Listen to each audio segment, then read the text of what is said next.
I believe that we have another phase in the evolution of the discontent of Russell Wilson. Can I take you through something here? Yep, let's go. So, I mean, it really is amazing with Russell. We told you last week, it's getting real, obviously. Phase one, tell the entire world that you're unhappy, and he did that with Dan Patrick. That was phase one. Phase two, do nothing in the ensuing days to combat the tsunami of stories and speculation and coverage to what you said a couple of days before on Dan Patrick's show. So phase one, tell the world. Phase two, sit back, basically, and let everybody do your work. Phase three, all right, have your agent leak that you want to stay. Oh, he is a Seattle Seahawk, and this is where he wants to be, unless, of course, there's 4 other destinations that we would certainly entertain. And now we get to phase four. And what's interesting about phase four is that seemingly from the last news cycle, 4 destinations has now been whittled down to 1 in terms of reported or alleged interest, right? And now, through somebody that we know well, we had him on the show last week, through somebody that everybody in football circles trusts, obviously the great Peter King from NBC, now we know why he apparently wants the Bears. So each day or each week, a little more clarity, a little more focus, a little less nebulous, the discussion can be less nebulous. Yeah. We have a sense of what's going on for sure now. It's getting, I don't want to say annoying, because I guess anybody's entitled to say and do what they want, and they can view themselves however they please. But it's getting kind of annoying, to be fair, BT, because we don't know what Russell Wilson really wants, because he hasn't come out and said it specifically. It's been intimated through intermediaries and his agent and, obviously us and everyone else in the media world speculating about what could be going on with Russell Wilson.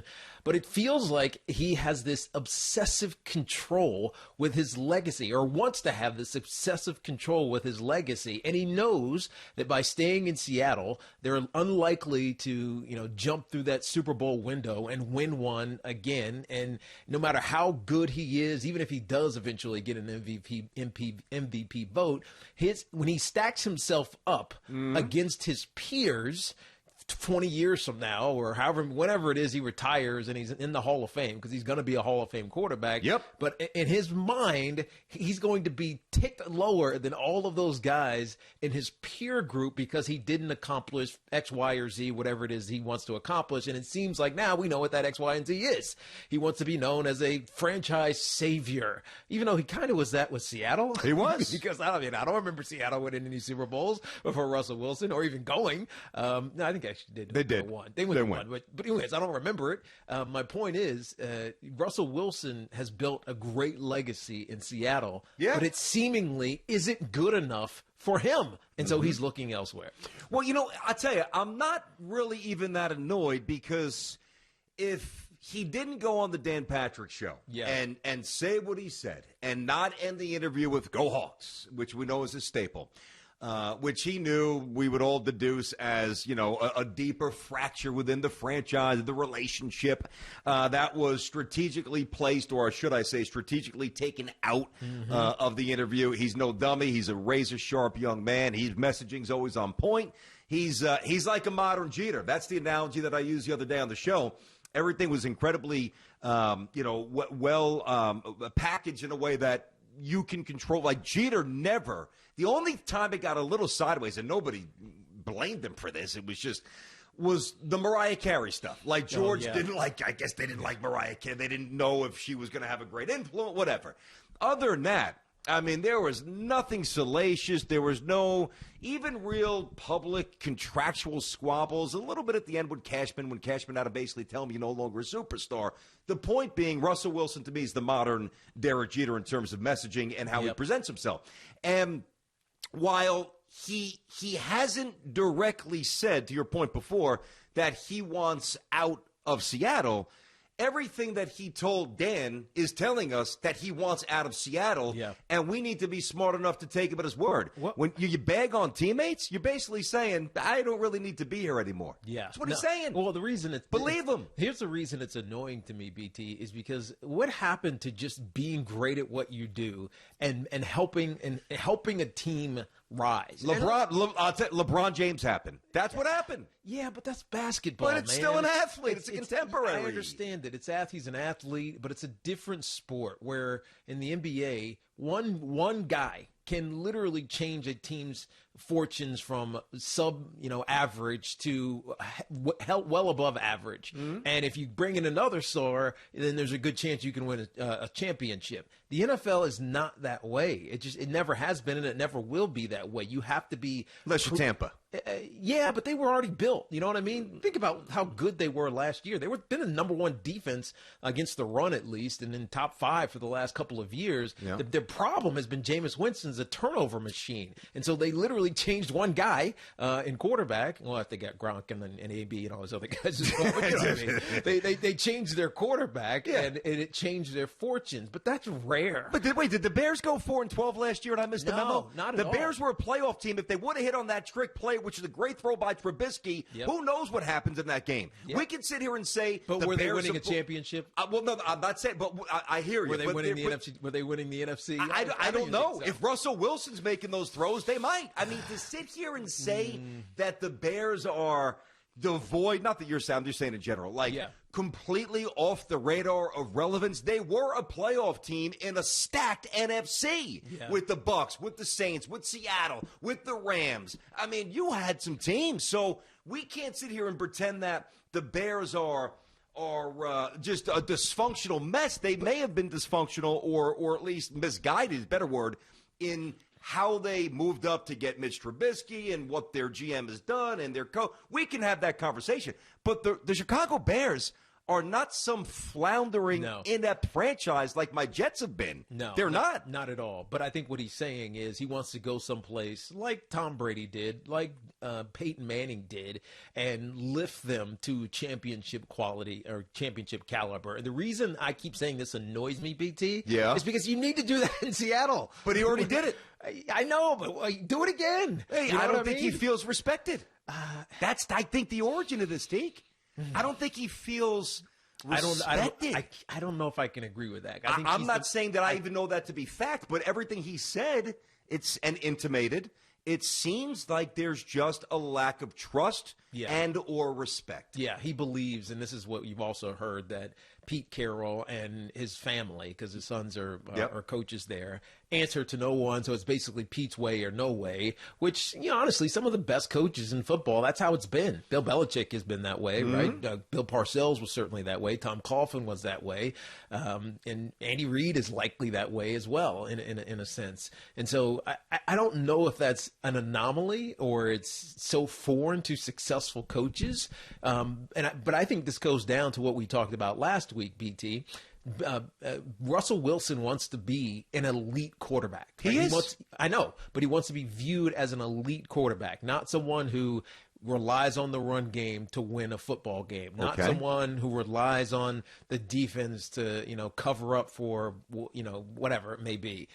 He wants to be the guy. Like, the reason that the Seahawks win is because of Russell Wilson. And with Pete Carroll's mindset and offensive system, it's never going to be that way. Pete is never going to be a throw the ball 60 times a game guy. He never will be. He never was, and he never will be. He tried it for half the year this year, and it worked to an extent until Russell got, wobbly, and he went right back to what he knows best. Yep. And so, if that's what you're complaining about, then I think that's kind of weak, to be honest with you, because Pete Carroll's a hell of a coach. He may need to do some adjusting, but he's fired 2 offensive coordinators for Russ, and now he's likely to bring in another one. Like how much do you need? Do you need to go get your own coordinator? Do you need to bring in your own receivers, your own offensive line? You're the quarterback, man. You're not the GM. See, that's interesting because... And I'm neither fully with Russell Wilson in this whole thing, nor am I fully against Pete Carroll. Yeah. The answer is probably somewhere in between. And since you bring up Pete, yes, he's got the championship. He also had previous head coaching stops, none of which were incredibly memorable. Except in college. Well, I'm not talking about USC. Yeah, I know. I'm about the NFL. One was with my Jets when they lost every game in December. That was the fake spike year with Dan Marino, 1994. Look it up. Jets were cooking, and I think it was actually a 5-game December, one of those quirky occurrences. And I know we lost our last 5 games, no playoff, whatever. The point is that he resurrected his career to the point of an elevation of a standard that is now thought to be, and rightfully so, a Hall of Fame coach. Nobody disputes that. But their defense, right, which got marginally better as the year went on. Pete Carroll's an offensive or defensive guy. He's a defensive guy. He's a defensive guy. And their defense stunk, okay? But defense is so much about talent. Right? I understand that. So much of it is, I mean, we overemphasize scheme. Oh, this guy's got a great scheme. You got terrible players, you're going to have a terrible team. But does he not have any influence on who they draft? I guarantee he does. No, without a doubt. Okay. Without a doubt. So, I mean, to sit here, not you again, but to sit here and think anybody that Pete Carroll is beyond reproach at the age of 70 when you compare, not ageism, just the reality of it, when you compare that, like the merits and the importance of a 32-year-old quarterback who was, again, 40 years younger, I'll say what I said on Friday. If I've got to make a decision and I own Seattle, see you later, Pete. Yeah, that's not going to happen. That's an apples and oranges. But nor should they trade Russell Wilson. No, I don't think so. They got to figure this out. Look, Russ is clearly putting pressure on the Seahawks. To what end? I'm not exactly sure unless he is dead set against playing there, which I don't think is the case. This is not a Deshaun Watson type situation where he is so disgusted with ownership and everything that's gone on over the last few months that it like disgusts him to even put on a Houston Texans uniform. He doesn't even have it on his social media and scrubbed all of his, mentions of the Houston Texans. It's not like that, but there is some pressure being put on the Seattle Seahawks by Russell Wilson. And I don't know. I find that not a good look for Russ because he's not in a position where he needs to go reinvent himself. He's not Tom Brady at 42 years old saying, you know what, I had a 2-decade unbelievable run with the New England Patriots. The program it's in rebuild mode and it just doesn't fit what my goals are right now. It's time for me to go south and go to Tampa. Yeah. But that's where Russell is. Like he's trying to, I don't know, he's trying to throw himself in these other realms. I got no problem with that. That I don't think he's in right now because he'll never be in it if he stays in Seattle, I guess is what he's thinking. Yeah, but and why? I can respect that. Look, nobody's ever going to get to Brady's status. No. Right? But who's next on that list? Is it Aaron Rodgers winning an MVP, but only one championship as well? And multiple MVPs. Well, yeah, but you know what I mean. No, I got you. I said one championship, multiple MVPs, but also multiple years of from being one of the great quarterbacks, mediocrity, to be honest with you, right? And so, is it Big Ben? Like, who are you comparing yourself to, Russ? And if it's because you want to be Tom Brady, let me tell you something: you're not getting there. No, no matter what you do, even if you go to Chicago, you're not winning a championship there. So. I mean, but let me ask you a question. I'm not even saying that you're wrong. He's never catching Tom Brady, and if that is his life mission, he is going to die, hopefully at the age of 105, a very disappointed man, because he's never going to actually tangibly touch his quest, if that's his quest. Big if, I don't know. However, that doesn't mean, and it's okay for you and I to say that because that's our job. We watch the sports, we elevate, we put in the proper tiers, we associate championships and MVPs and resumes, and we do what we do every day, and that's fine. But if I'm Russell Wilson, you got to put yourself in his shoes for a minute. If I'm Russell Wilson, I'm not waking up saying, first of all, I'm 5'11", and I got to the NFL, and I'm a superstar. So it tells you right away he's not taking no for an answer. I'm not waking up on any given day if I'm Russell Wilson saying, man, there's no way I could ever top Tom Brady. I'm waking up, and I'm bouncing out of bed, and I'm saying, hell, I don't care what anybody says. It is my quest to catch this guy. And that's where you and I invariably will say whenever his career's over, you fell short. But that doesn't mean that Russell Wilson's got to think that. Do you think Tom Brady... I respect that. Do you think Tom Brady woke up every day saying, I want to catch Joe Montana? No, but I think Tom Brady woke up with a different element of being possessed. And that was the detractors. Yeah. Much like Russell Wilson coming out of school, middle-round pick, sixth-round pick for Brady, barely drafted. There's a lot of similarities there. Like their football DNA while their sizes and body types are different, skin color different, they're really not that dissimilar. And I find it fascinating, and I'm cool with it. I mean, as long as it doesn't get out of control where he's holding them hostage before the draft, like then I would say, all right, well, we got to be professional here. But right now, all these athletes across the world are letting their handlers or their camp speak for them if they're not happy to, elevate their position, go to a different team, make more money, whatever it might be. Russell Wilson is doing the same thing. He's playing by the rules of the modern athlete. Big deal. This just feels like strongly to me. Be careful what you wish for, and the other cliche, the grass is not always greener. This is what it just feels like to me. I got you, but that's a different conversation. Yeah. That's not, when you say... But that's exactly the conversation. I don't think it is. I think Russ wants to be someplace else because he's tired of not having the control that he believes he deserves in Seattle. Yeah. And so he thinks he's going to go someplace else, say Chicago, and all of a sudden they're going to say, Russ, you're our savior. Tell us who you want. We're going to go draft this guy. We're going to pick up this player in free agency. You're going to lead us to the promised land. I think they would. No, there's no chance in hell I think they would. Happens. They let Mitch Trubisky throw it 30 times a Sunday. They're not going to let Russ throw it 40. Head coaches are some of the most egotistical men on the planet. Yeah. General managers are probably more egotistical than they are. Yeah. There's no way.